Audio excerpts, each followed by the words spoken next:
day it's gotten extremely hot and dry on the other island, so many of the dinosaurs had to migrate over to this island where the only body of water is.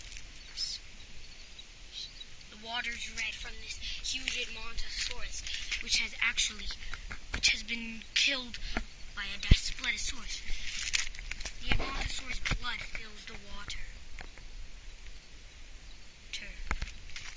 Hopefully you can see that. The Allosaurus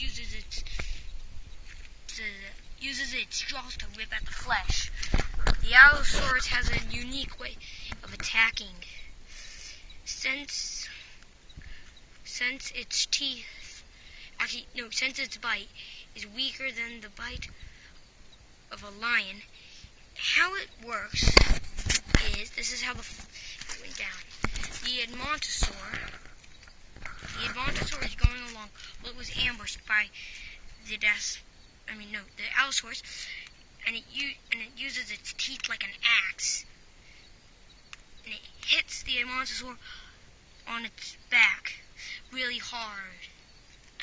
Then lets it run off and die of blood loss. And that is how the fight went down.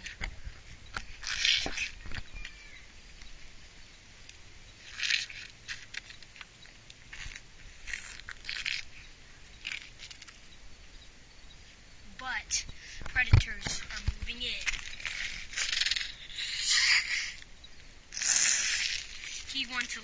The Spinosaurus wants the kill.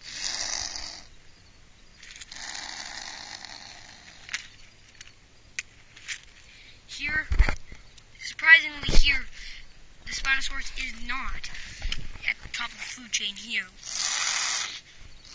This Allosaurus did not migrate, for it's already been here. Jaws here had to migrate. For he needs water. Because he needs to hunt for the fish. But the Utahraptors and the Triceratops have not migrated here at all. But another dinosaur that we know is here. Somewhere in the brush. The Cryolophosaurus red stalks here. I could not actually find him. He uses his camouflage body to hunt for prey.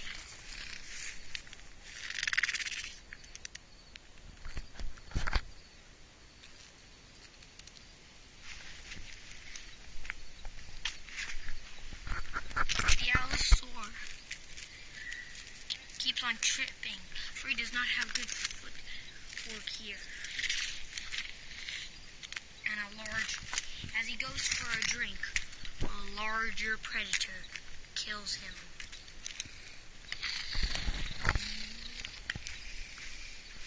Oh yeah, and lots of flies live here on this island. But a humongous T-Rex stalks him.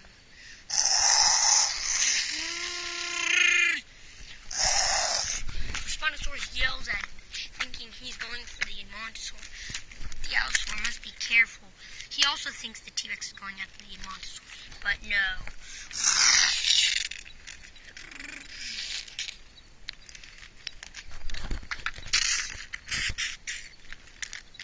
He quickly kills the Allosaurus.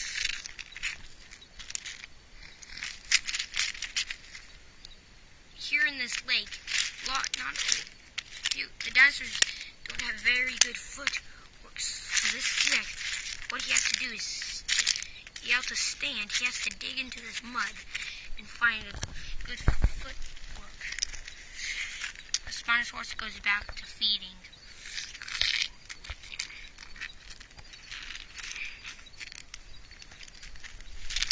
The Allosaurus' blood fills the water too. The T-Rex then goes off, for he's gotten his full. He must have just killed something like a Triceratops, for many Triceratops roam this island and then the other island. For Triceratops on the other island are going extinct. Cryolophosaurus sees this as an opportunity. Humongous humongous prehistoric flies are already moving in on the Allosaurus carcass.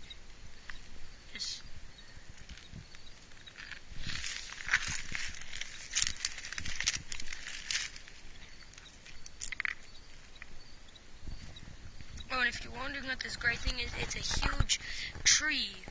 One like we've never seen before here in the modern world. The Cryolophosaurus begins to eat him. He's not a fan of this Allosaurus meat, but what he does do is he begins to dig, looking for the fish. He must be careful, though. A Spinosaurus sits right next to him. He goes in front of the Spinosaurus and decides to go prey on some of the flies that are swarming around here, hoping to get a piece of this Dinosaur carcass.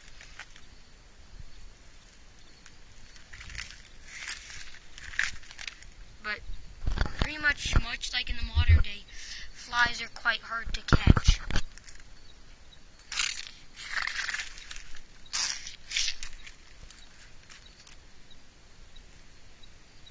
Very few of the dinosaurs are even able to catch flies.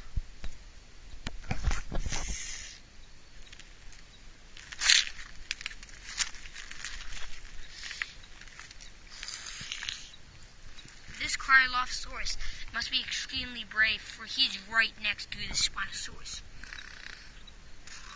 But he's feeding on the Edmontosaur, so he has no time for the Cryolophosaur as he begins to go back to his feeding. Many of the dinosaurs like this here, Carnotaurus, this Carnotaurus has so far seen what's happened, and he's being very cautious. So is that Displetosaur over there. He's also seen it, and he sees the Carnotaurus moving in. He barely moves in. He moves in towards some huge tall grass and lets the Carnotaurus move in, see if it's safe.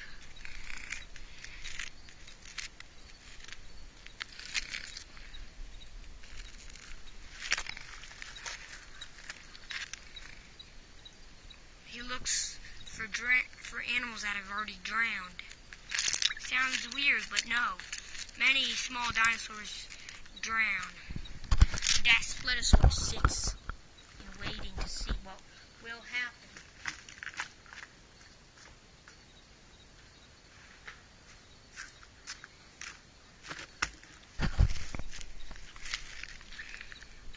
He begins looking. So far, he cannot find a thing. He looks over. Maybe Cryolophosaurus found one.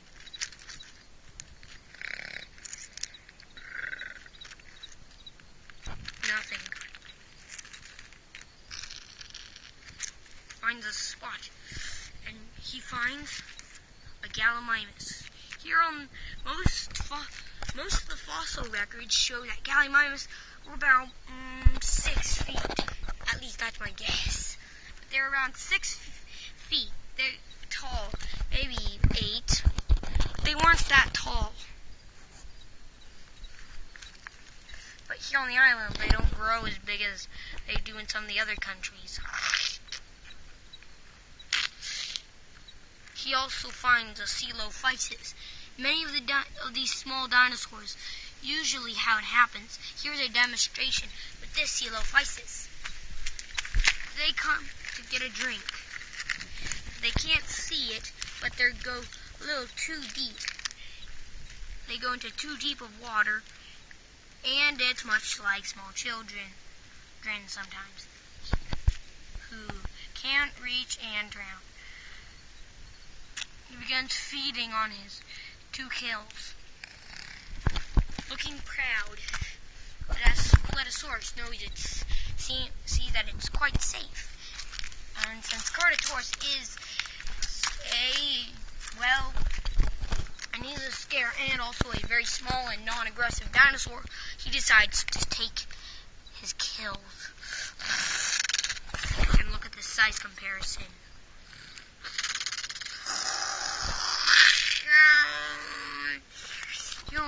injures the Carnotaurus. But then the Carnotaurus runs away. He has his kill.